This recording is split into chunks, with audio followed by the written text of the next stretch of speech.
What's up, everyone? It's Chris and Rod from PickDogs.com, and it is Tuesday. It's not Tuesday, it's Monday. I see I'm still stuck in video mode. We just did our hockey videos for tomorrow morning. Monday, March 6th, 2023. Here with your live show. I'm gonna pull the Mitch bit. We're live 7 days a week, 365 days a year. Just come here, show up day after day, give out free picks, and even without our fearless leader, we're still gonna show up and do it as we always do. The show must go on. Rod, how's it going? That's going. I don't know. Right there yesterday. Definitely. It's Monday, and definitely looking forward. There's some good action in college hoops. Some nice tournament games to finish off, and some finals there, and definitely got some college hoop action I'm looking forward to. And of course, the Oilers are playing today, so I'm looking forward to that as well. Definitely some great games in today's card. I'm excited. It's only Monday, and I'm excited already. It's going to be a big week. There's so many great games this week. Definitely going to be a good week of sports action. Yeah, I think Mitch alluded to it yesterday when we were talking about, at least for us, doing our video production, stuff like that. This is going to be a mad scramble because we try to get out the content as early as possible so that everybody can, try to get the best possible line or at least have the information as early as possible. But then the matchups are sort of announced later, as they go, and then the lines take a couple hours after that. So it's going to be a mad scramble for us the last next few days. It was up till 3 a.m. last night doing the videos that were kind of announced late. I think we added 6. So another 6 videos that sort of came out late. So tons of tons of action, like you said, Rob. But what was while we're waiting for everybody to kind of fill in a little bit, what was the result that surprised you the most yesterday? There's a couple surprised me. Michigan being out big early in that game, and they definitely collapsed in the second half and lost that game outright. As they were looking good in the first half, and then the other one was Purdue. Purdue being up big in the first half, up by 30-something points, and Illinois reeling them in and almost coming all the way back and outright Purdue in that one. But Purdue just got the win at the end. I thought they were going to lose. Definitely, that one surprised me. The way Purdue's been playing at home this season, pounding teams by double digits, and they were up big, and they just took their foot off the gas in the second half. Yeah, I think I'm with you on that one. But for me, it was just the fact that there were just so many games that I had at least written down as potential premium plays that I crossed off, and almost all of them would have come in. I couldn't pull the trigger on Hofstra until it was just too late. It left too little time. It was about an hour before the game tipped off, and I just started to switch towards Hofstra. I really liked Hofstra against William and Mary, but just again didn't pull the trigger until it was too late. I liked Memphis against Houston, but again didn't pull the trigger on it. And it's always a case of shoulda, woulda, coulda. But I think the results that surprised me the most yesterday though were Drake beating up on Bradley. That didn't look like it was the Missouri Valley Conference Championship, and it didn't look like a 1 versus 2 matchup. It was all Drake, especially a 20-point lead at the half, and they just cruised. Bradley had no answer for Drake in the rematch. You could tell Drake was ticked off, and they wanted to get to the tournament. So that one was definitely surprising, and I wouldn't necessarily call it a full-on surprise, but definitely didn't know if Kennesaw State was going to be able to pull off the outright upset against Liberty. But tell you, Kennesaw looks like that team of destiny. I think they're the first. I think I read somewhere they were the first team in Division I history to have a 0 or 1 win season and then eventually make the NCAA tournament. It just goes to show you the job that Amir Abdur-Rahim's doing for Kennesaw State, playing. He's got the Owls playing some solid basketball, and they could be a team that could maybe surprise some folks once we get into the NCAA tournament. But anyways, got people throwing up some comments talking about certain games, so I might as well just get right into it. We're already 5 minutes in, and people can already can watch. Just like that guy said that Avalanche blew his 7-leg parlay. Yes, I don't think it was the Avalanche as a team because Georgia was down on his head. It was McKinnon, Bad play behind the net. I think he was Mr. Fancy Pants, making some bad passes, and just play simple hockey when you're in your own end.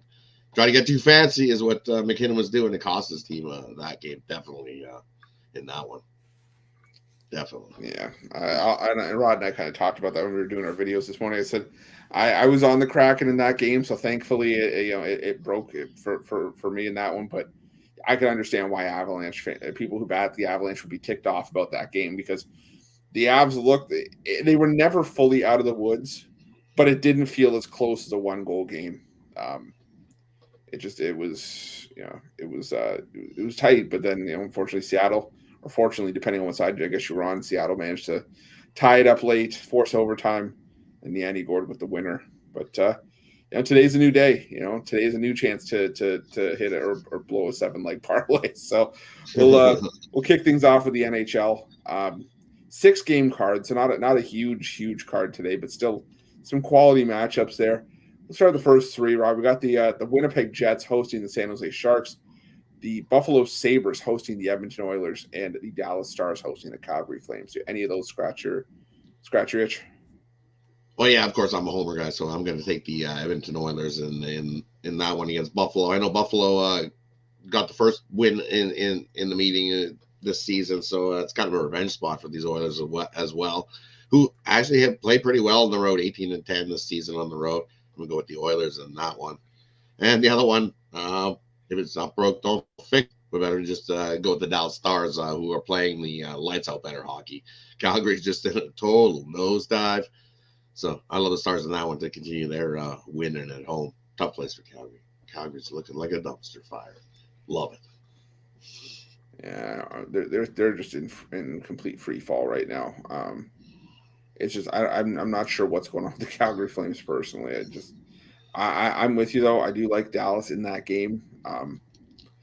They're just playing the better hockey. You're giving me minus 135 price between two teams. They're just headed in different directions. I'm just saying I just don't know what other way to go in that one. It's just the play that makes the most sense. As far as that Buffalo and Edmonton game, I like the over in that game. It is up at 7, so if you can get it, at 6.5, I would say get it at 6.5.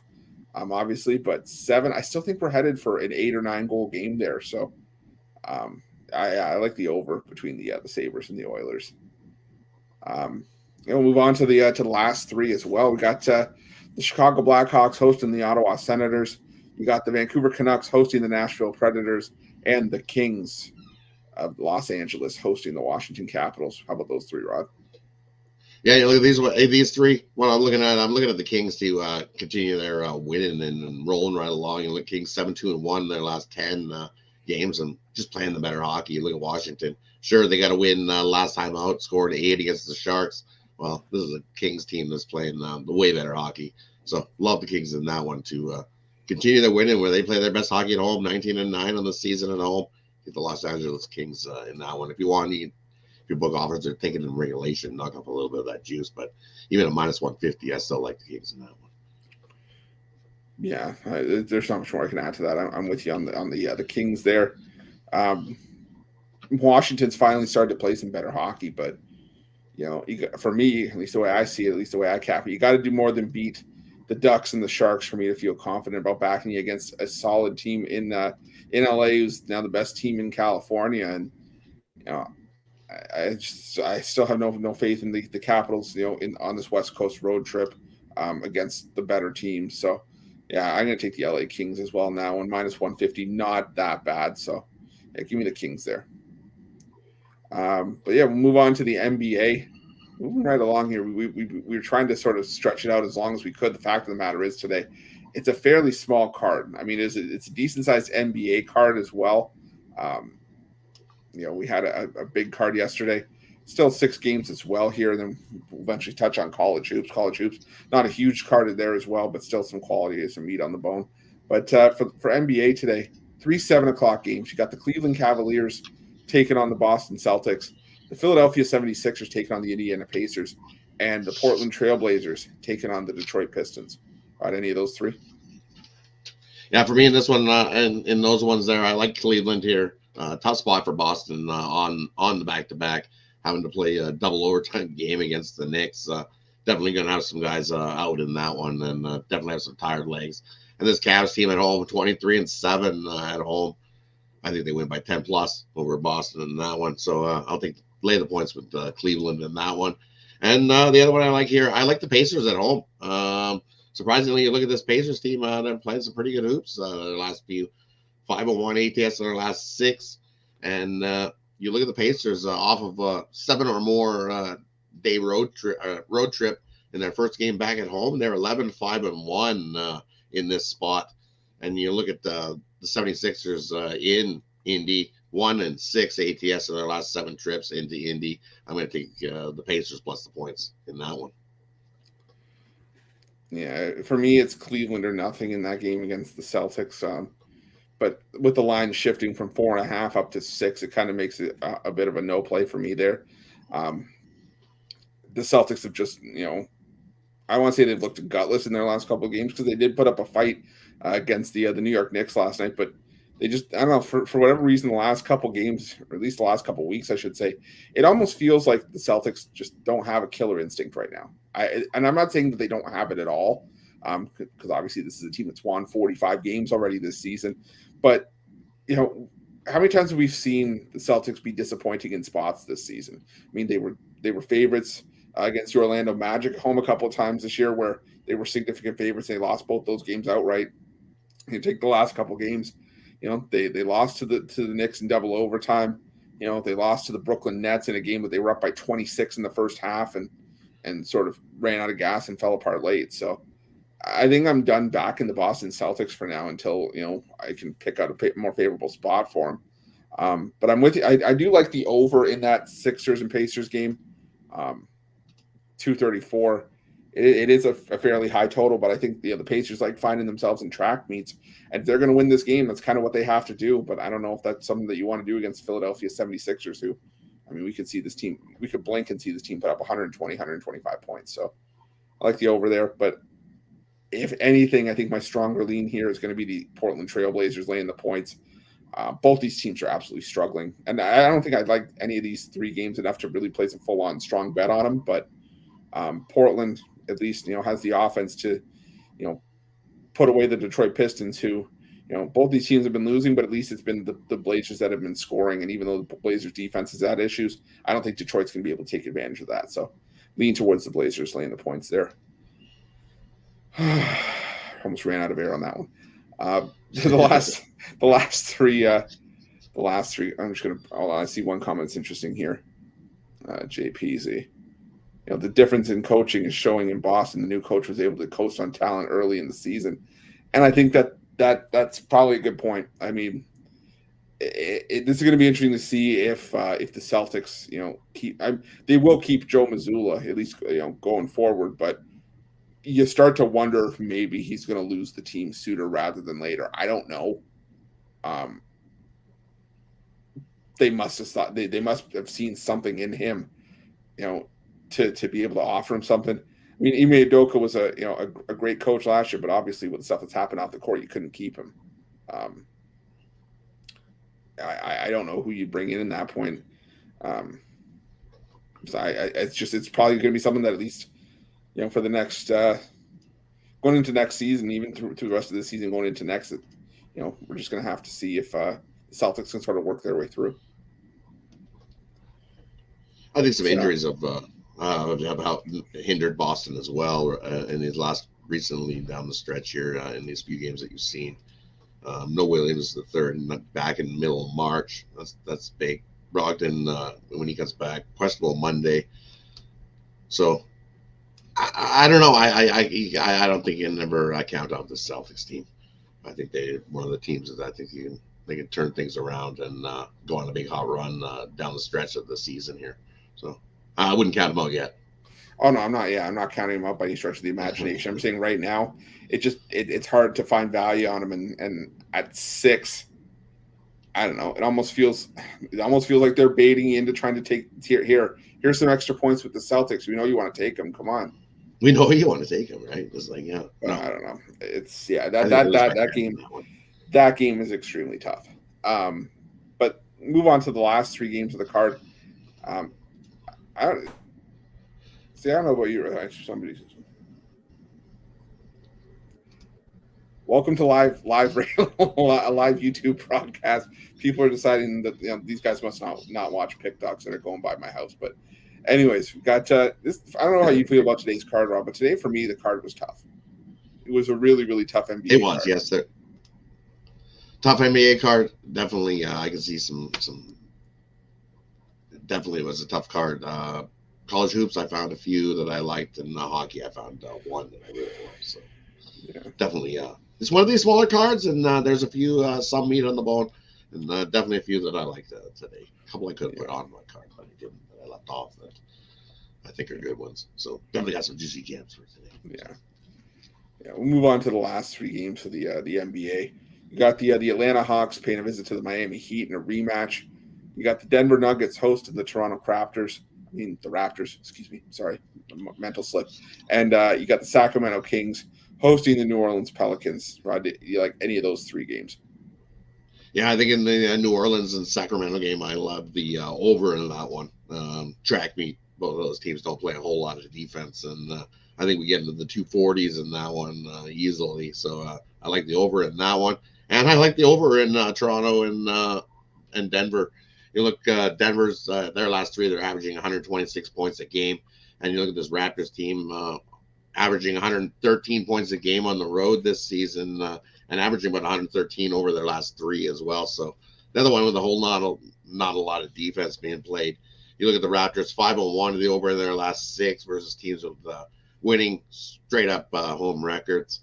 And you look at Denver, 12-5 to the over in their last seven, or the Raptors 12-5 to the over in their last 17 road games as well. And Denver 5-2 to the over in the last seven at home. In the last 8 meetings, 6-1-1 to the over. So I think we easily get into the 230s in that one. I think the over 229, Toronto, Denver. Yeah, I'm sticking with the under in the Hawks and Heat game. We went under the total by, I believe it's just by a point in the first meeting, but still, whether it's by 1 point or 100, it all counts the same. And I'm going to go with the under here as well. The total's actually gone 2 points in the other direction. It's gone up to 229 here. And I'm going to keep saying, give me all the points I can, the points on the total I can get, because I still think this is going to be a low-scoring game. I mean, you want to give me more points, be my guest. This is, the under's been the dominant trend between these two teams. The under, if you go head-to-head, 47-23 in the last 70 meetings, 36 and 15 in the last 51 meetings in Miami. I don't see how we get up into the 230s here. Even if the Atlanta Hawks go off, I mean, I think it's going to be something similar to what we saw in the first meeting. I think it was 116 to 107 or 118 to 109. And I like the under here a lot. And I lean towards the Sacramento Kings. The New Orleans Pelicans, I think they were just trying to wait until Zion Williamson was coming back, but I believe I read somewhere that he had an injury setback. So, he's still going to be out, and that's not what the Pelicans need to hear, considering they're only a half game up on the Lakers for that last spot in the play-in tournament. And the Sacramento Kings, they play their best basketball at home. They can score points in bunches. It's just a matter of doing enough defensively to be able to cover that spread, but I think they can here. So I'm gonna lean towards the Sacramento Kings laying the 5.5 there. But Rod, something I noticed we haven't done in a while. What do you have for sale today at Pick Dogs? For me over at Pick Dogs Premium today, I've got it's Monday, so I got my Money Monday triple going, where I got 2 plays in college hoops and 1 in the NBA on a nice 76-51 run in college hoops and NBA combined. So scoop that up. Or I've got my $15 NHL sniper play. We dropped that yesterday with the Avs, but looking to get that rolling again with the play I love there today. Or if you're just looking for some college hoops action, I've got a college basketball triple on a nice 49-33 run in college hoops. Scoop that up, head on over. Pick Dogs Premium. Continue making some money. Pounding the bookies. Yeah, for me, I've got my $15 college hoops slam dunk. Also got a 3-pack for the NHL. Probably gonna be able to put up a 3-pack for college basketball as well. But we always talk about it. This is the best time to go long term. That's not me being a salesperson. It's just me telling you guys straight up, because you can buy the daily packages. It's all well and good, but the long-term passes, reduce the price per pick. 3 day and 7 day is going to cover you for conference tournaments, NBA and NHL. The 30 days is going to get you all of March Madness. It's going to get you into the opening week of MLB, and definitely, like I said, whether it's just with one of us or part of the 2-for-1 capper deal, whatever you want, just check it out at Pick Docs. I'm telling you, it's some of the best value that you can find out there.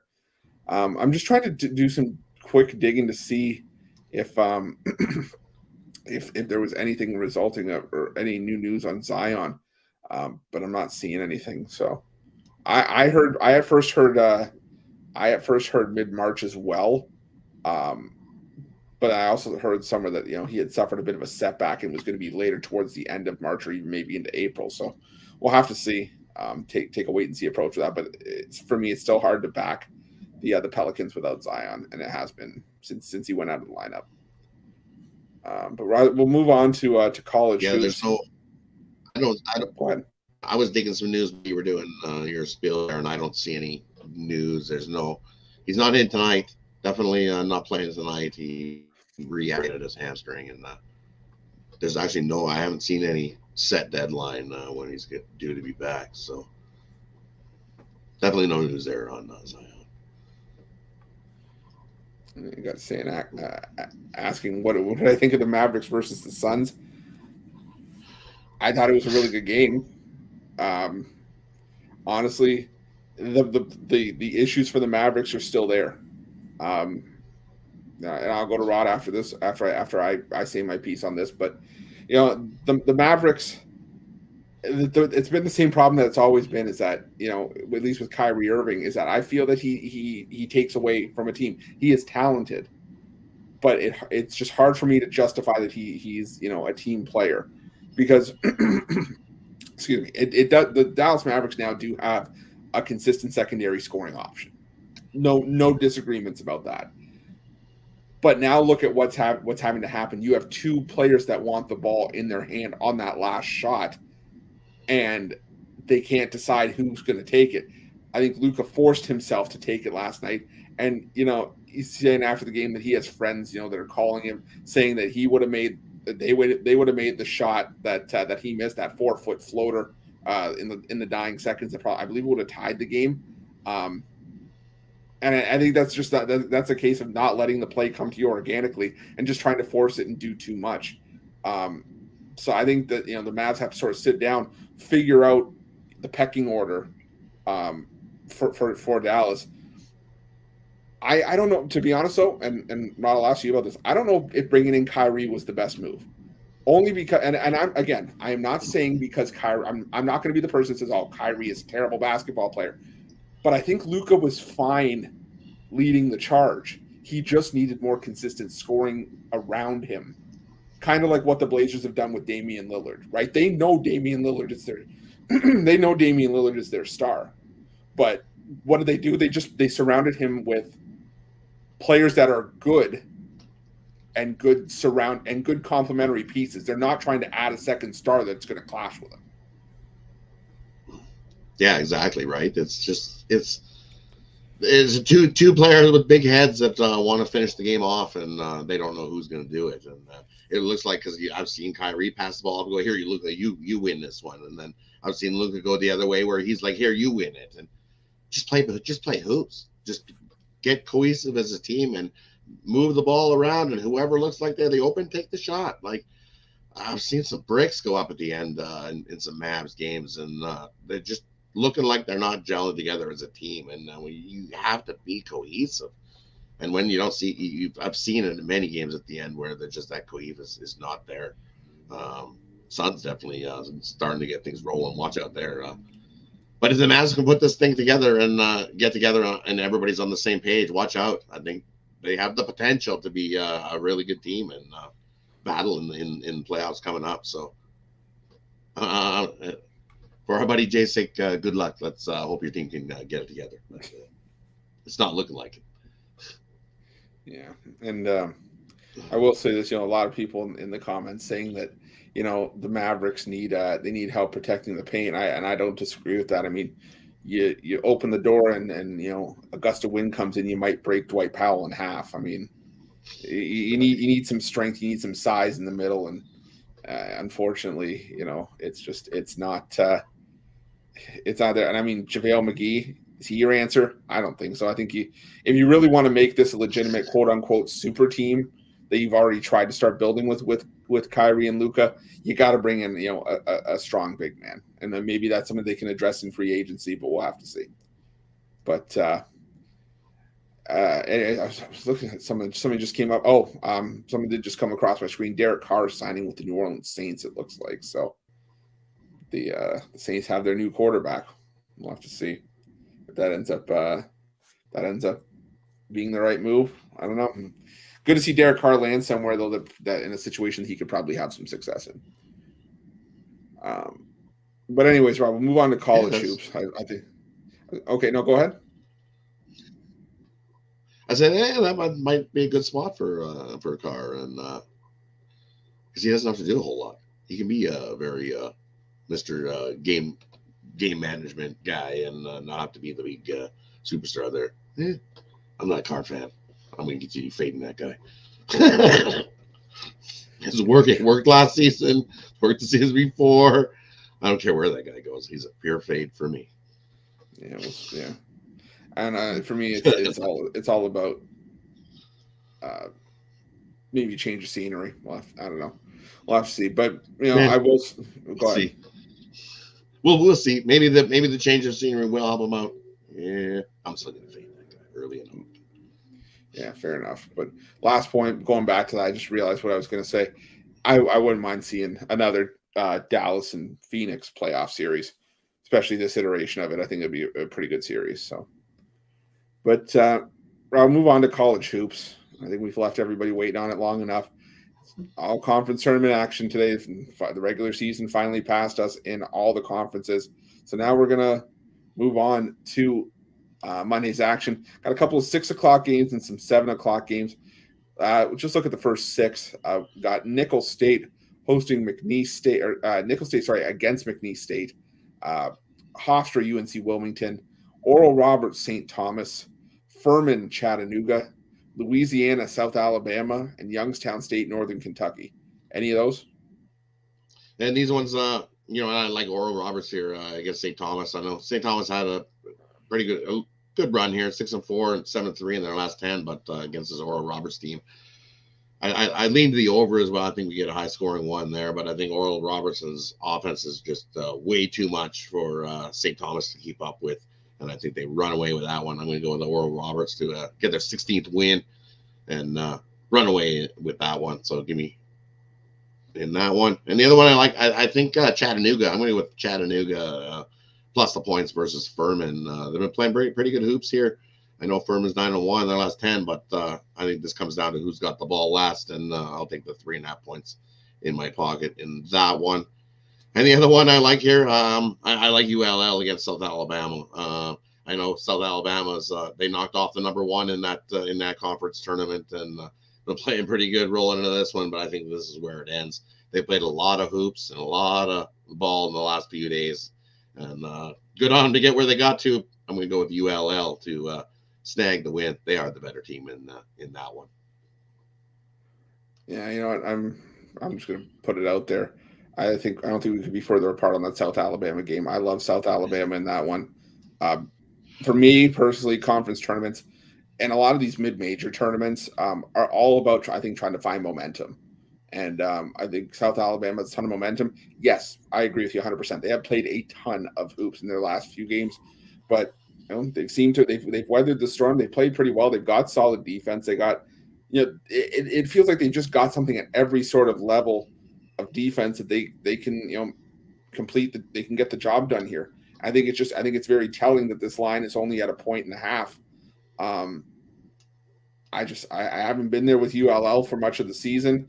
The only time I remember backing ULL this season was when they were at SMU, and that's just how bad SMU was at the time. But other than that, I haven't really backed them for much of anything. So I think South Alabama can get the win there. So we'll have to see how that one shakes out. But I'm with you, though. I do like Chattanooga, but I liked it a lot better at 6.5. I don't know why the line has dropped 3 points.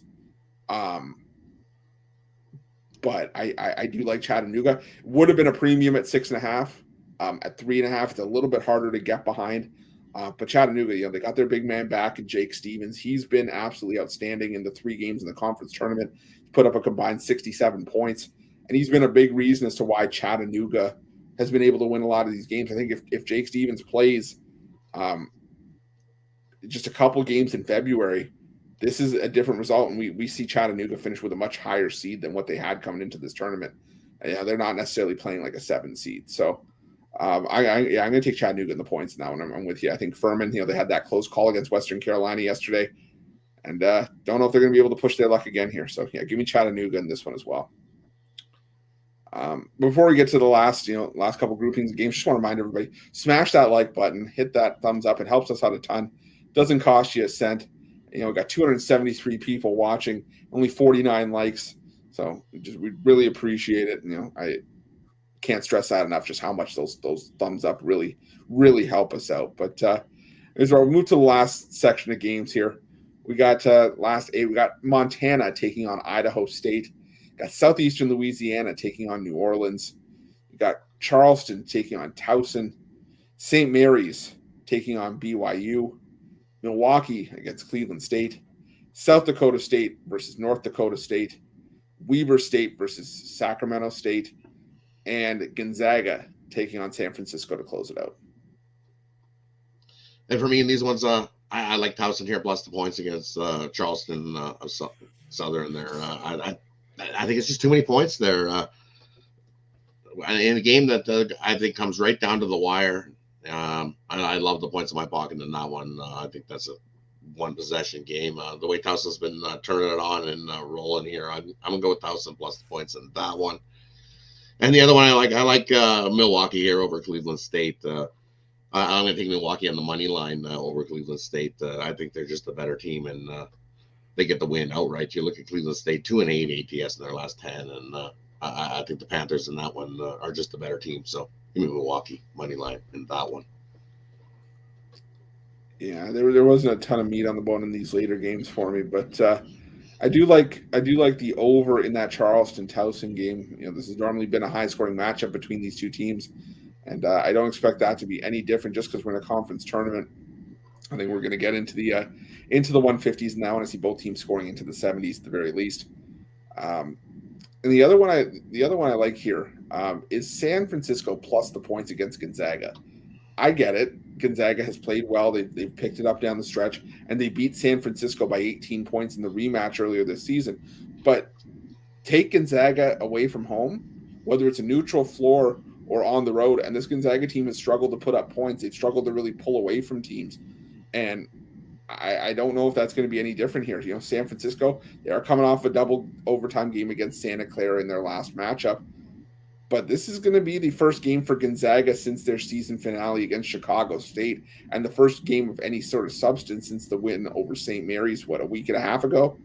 I think San Francisco can at least keep this one, within 10 or 11 points. I think 14.5 is too many. I thought it was a little bit too many at 12.5, but at 14.5, I feel a lot stronger about San Francisco in that one. So I'm going to take the Dons there. But Rod, we're at that part of the show. We've actually managed to string out a 34-minute show despite being just the two of us. So do you have a parlay for everybody? You bet. I'm going to go with we're going to take the Denver Nuggets and the Raptors over the total. We're going to take the Los Angeles Kings on the money line, and we're going to parlay that up with ULL on the money line for South Alabama. Yeah, give me the Los Angeles Kings as well. I'm also going to take the San Francisco Dons. And, let's make this a four-legger. I mentioned a couple games I didn't touch on here, but a couple that kind of just stand out to me. That might be nice parlay pieces. So Kings money line, San Francisco Dons plus the points. Give me Weber State on the money line against Sacramento State, and North Dakota State plus the points against South Dakota State. Didn't touch on those, but still, I think are good parlay pieces as well there. But thank you so much, everyone, for watching. We really appreciate it.